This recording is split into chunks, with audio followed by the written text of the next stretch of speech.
আসুন আপনাদের এই সোলার মিটারের যেভাবে আমার বাড়িতে লাগানো হয়েছে সেটা দেখাই। এটা হচ্ছে ইনভার্টার।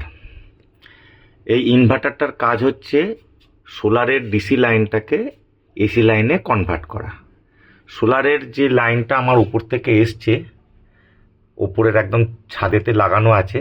আমার 4টে প্যানেল, এক একটা প্যানেলে 550 করে হলে 4টে প্যানেলে 2.2 কিলোওয়াট আমার উপরের ছাদে লাগানো হয়েছে। উপর থেকে এসে এটা হচ্ছে ডিসি একখানা কাট আউট, এখানে ঢুকছে। কোনো কিছু প্রবলেম হলে এখানটা অফ করে আমি ওপরের ওই সোলার প্যানেলে কাজ করতে পারবো। ওখান থেকে এসে এই ইনভার্টারে ঢুকছে, ইনভার্টার সেটা ইনভার্ট করছে এসি লাইনে। তারপর এটা হচ্ছে একটা এসি ডিবি, এখানে সেই মেনটা বসানো রয়েছে। এখান থেকে আমার পুরো লাইনটা, আমি একটা বাড়ির মধ্যে এক্সট্রা একটা লাগিয়েছি, এটা না লাগালেও হবে, কারণ এখানে এই সুইচটা রয়েছে এমসিবিগুলো, এটা বন্ধ করে দিলেই পুরো লাইনটা অফ হয়ে যাবে। দিয়ে আমার আবার বাইরে আমার মেন মিটারের ওখানে গেছে, সেটাও আপনাদের দেখাবো। এটা হচ্ছে ইনভার্টার, আমি হ্যাভেলসের লাগিয়েছি, অন্য কোম্পানিরও হয়। এবং এর নিচে একটা সিস্টেম আছে যেটা দিয়ে আপনি অ্যাপ মারফত বা আপনার ফোন থেকে, স্মার্টফোন থেকেও কতটা কারেন্ট উঠেছে আজকে আপনার সোলার প্যানেলে সেটা আপনি দেখতে পাবেন। এটা চলছে বাড়ির ওয়াইফাই বা নেটের সাথে এটাকে যুক্ত করা আছে এই সিস্টেমে, এটা আপনি অনলাইনে দেখতে পাবেন। এর বাইরে আপনি এখানে সুইচ টিপেও এই বিষয়টা আপনি দেখতে পাবেন, দেখে নিন। এটা নর্মাল টুডে, আজকে এত ইউনিট উঠেছে, আজকে সারাদিনই বৃষ্টি হচ্ছিল। আর এখানে টোটাল আমার সবে লাগানো হয়েছে, তাতে কত ইউনিট উঠেছে এগুলো সব পরপর আপনি দেখতে পাবেন। মোটামুটি একটা প্যানেল 1 কিলোওয়াটে আপনার 4 ইউনিট করে কারেন্ট আপনি পাবেন, যদি ওয়েদার খুব ভালো থাকে তাহলে। এবং এই ইউনিট কারেন্টটা পাওয়ার জন্য আপনাকে কিন্তু সোলার প্যানেলটা 15 দিন অন্তর বা 20 দিন অন্তর একটু পরিষ্কার করতে হবে। অনেক সময় পাখি বসে বা ধুলোতে সেই এলাকায় ওই প্যানেলের ওপরটা ধুলো পড়ে, যার জন্য আপনার কারেন্ট তৈরিটা কম হয়ে যায়। তাহলে আপনাকে ওটা মাঝে মাঝে উঠে ওই জায়গাটা পরিষ্কার করতে হবে। এটা হচ্ছে মূলত আপনার ঘরের ভেতরে আমার যে প্যানেলের কাজ চলছে তার অবস্থান। এবার চলুন বাইরে ইলেকট্রিক অফিস থেকে আপনাকে যেগুলো দেয়া হবে সেটা আপনাকে একবার দেখাই। এই যে আমার এখান থেকে বাইরের গ্রিড থেকে, মানে বাইরের তার থেকে আমার এখানে কারেন্টের লাইনটা এসছে। এই হচ্ছে সেই কারেন্টের লাইন আমার মিটারে ঢুকেছে। এই মিটারের মধ্যে আমার বাইরে থেকে যে রাজ্য বিদ্যুৎ পর্ষদের কারেন্ট কতটা পাচ্ছি সেটা এখানে দেখা যাচ্ছে, এখানে শো করছে সেটা আজকে কতটা লেগেছে, বা টোটাল এইটা মিটারটা লাগানোর পর আমার কতটা কারেন্ট এখানে লাগানো হয়েছে সেটা আপনি এখানে দেখতে পাচ্ছেন এখান থেকে। আর এইটা হচ্ছে দেখা যাচ্ছে যে আমার সোলার মিটার থেকে কতটা ইউনিট উঠেছে সেটা এখানে দেখা যাচ্ছে।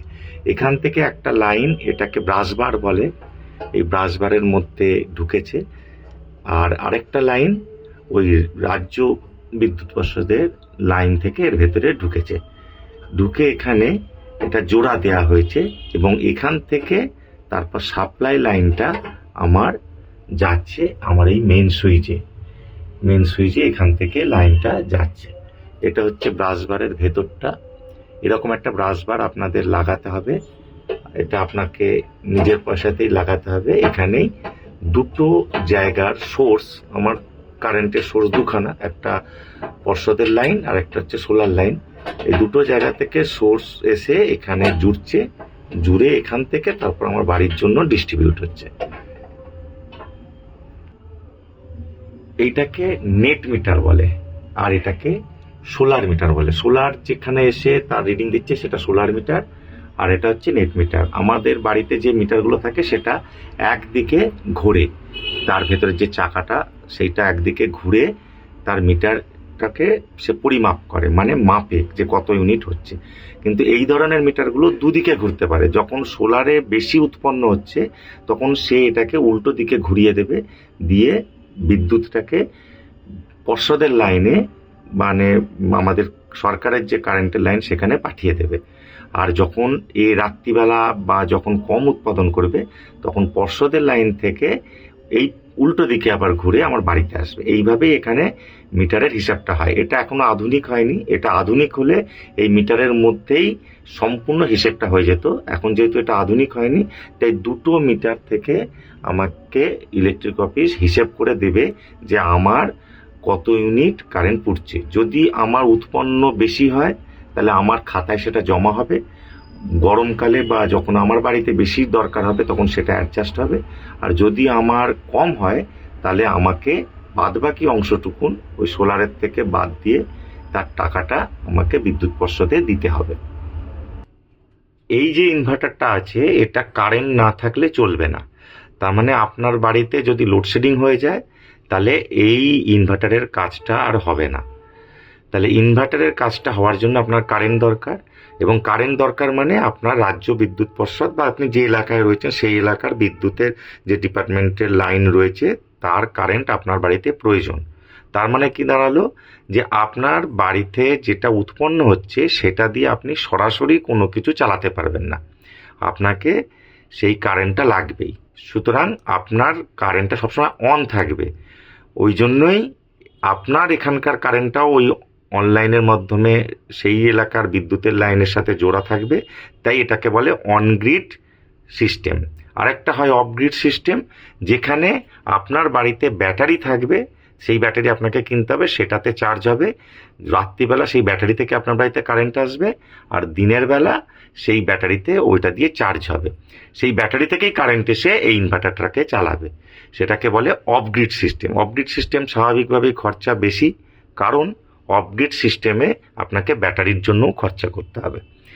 আর এটা অনগ্রিড সিস্টেম আমার দিনের বেলা যেটা তৈরি হবে, যেহেতু বিদ্যুৎ আমরা জমিয়ে রাখতে পারি না, তাই সেটা আমরা সরকারের লাইনে বা সেই এলাকার যে বিদ্যুৎ বন্টন কোম্পানি আছে তার লাইনে পাঠিয়ে দিই, এবং রাত্রিবেলা যখন আমি ব্যবহার করি সেখান থেকে আবার নিই। এই দুটোর হিসেব ক্যালকুলেশন করেই আমার বিল উঠবে। আশা করি সম্পূর্ণটা আপনাদের বোঝাতে পেরেছি। যদি কেউ এই বিষয়ে আরও কিছু আপনাদের প্রশ্ন থাকে অবশ্যই কমেন্টে আপনারা কমেন্ট করবেন। আমার যতটুকুন জানা আছে সেটা আপনাদের উত্তর দেবো। আপনারা যদি এই সোলার প্যানেল লাগাতে চান তাহলে মোটামুটি আমি লিখে দিয়েছি কতটা খরচা হবে। মোটামুটি প্রতি কিলোওয়াটের জন্য 60,000 থেকে 70,000 টাকার মতো খরচা হবে। যদি কেন্দ্রীয় সরকারের প্রকল্পের আওতায় আপনি পারমিশন পান, যেটা এখন আমাদের রাজ্যে চালু হয়নি, সিএসসির এলাকায় শুধুমাত্র চালু হয়েছে, তাহলে প্রথম 2 কিলোওয়াটের জন্য 30-60,000 টাকা, এবং তার পরের কিলোওয়াটের জন্য আরও 18,000 টাকা করে, অর্থাৎ 3 কিলোওয়াটের জন্য 60 + 18 78,000 টাকা আপনি ভর্তুকি পাবেন। একটা প্যানেল প্রায় 8 ফুট বাই 4 ফুট এরকম আপনার জায়গা লাগবে। একটু অ্যাঙ্গেলে থাকবে সেটা, যাতে সম্পূর্ণ সেই জায়গাটার মধ্যে আপনার আলোটা পড়ে। দক্ষিণ দিকে হেলানো থাকে, সেই জায়গাটায় আপনার বাড়ির যে সূর্যের আলোটা পড়ে সেরকম জায়গায় প্যানেলগুলো লাগানো হয়। এরপর আরও যদি কিছু প্রশ্ন থাকে অবশ্যই করবেন। প্রশ্ন করলে আমারও ভালো লাগবে উত্তর দিতে। মোটামুটি এই প্রক্রিয়ার চক্করের মধ্যে পুরো বিষয়টা জানার জন্য আমার অনেকটা দিন সময় লাগলো, কারণ রাজ্য বিদ্যুৎ পর্ষদের থেকে প্রথমে কেন্দ্রীয় প্রকল্পের এই আওতায় ভর্তুকির যে বিষয়টা সেটা পেন্ডিং ছিল। আমি তারপর রাজ্য প্রকল্পের আওতায় শিফট করে এখন এইটাকে আপাতত ব্যবহার শুরু করেছি, কারণ এটা ওই অনগ্রিড লাইনের পারমিশন না পেলে আমার এটা ব্যবহার হতো না। কারণ ওই নেট মিটারটা আমার দরকার ছিল, সেই মিটারের মাধ্যমেই অনলাইনের সাথে মানে বাইরের পর্ষদের লাইনের সাথে আমার বাড়ির লাইনের যোগাযোগটা স্থাপন হচ্ছে, এবং এটার জন্য আপনাকে বিদ্যুৎ পর্ষদেরই পারমিশন নিতে হবে। আর আমার এই 2 কিলোওয়াট বা 2.2 কিলোওয়াটের জন্য সব মিলিয়ে 1,50,000 টাকার আশেপাশে খরচা হয়েছে। আমার নিজস্ব সমস্ত ওয়্যারিং সব কিছু ইনক্লুডিং এভরিথিং সব কিছু নিয়ে এটা খরচা হয়েছে। 3 কিলোওয়াটে আপনার 2,10,000 টাকার মতো খরচা পড়বে।